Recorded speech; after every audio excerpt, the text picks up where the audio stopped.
4 நாள் பயணமாக இந்தியா வந்தடைந்தார் அமெரிக்க துணை அதிபர் ஜே.டி. வான்ஸ். இன்று மாலை பிரதமர் மோடியை சந்தித்து பேச்சுவார்த்தை. தங்கம் விலை 72,000 ரூபாயை கடந்து புதிய உச்சம். பவுனுக்கு 560 ரூபாய் அதிகரித்து 72,120 ரூபாய்க்கு விற்பனை. மாநிலங்களை ஒடுக்க குடியரசுத் தலைவர் மற்றும் ஆளுநர்களை நடுவண் அரசு தவறாக பயன்படுத்துவதாக முதலமைச்சர் ஸ்டாலின் குற்றச்சாட்டு. கடலூர் மாவட்டம் ராமாபுரம் அருகே இருசக்கர ஊர்தி மீது மகிழுந்து மோதிய விபத்தில் 2 பெண்கள் உட்பட 3 பேர் பரிதாபமாக உயிரிழப்பு.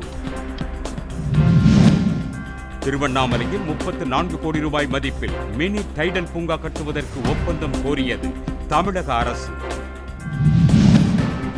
கள்ளழகர் ஆற்றில் இறங்கும் நிகழ்வையொட்டி மதுரை மாவட்டத்துக்கு மே 12ஆம் தேதி உள்ளூர் விடுமுறை அறிவிப்பு.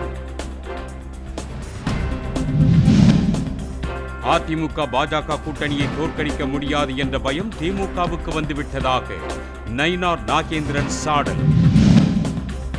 உலகிலேயே முதன்முறையாக சீனாவில் 10G இணைய சேவை அறிமுகம். 90 GB படத்தை 72 நொடிகளில் பதிவிறக்கம் செய்யலாம் என தகவல்.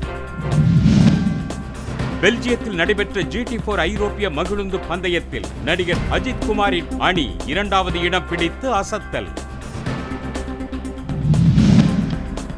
சென்னை அணியை வீழ்த்தி 4வது வெற்றியை பதிவு செய்தது மும்பை அணி. அரை சதம் அடித்த ஆட்டநாயகன் விருதை வென்றார் ரோஹித் சர்மா.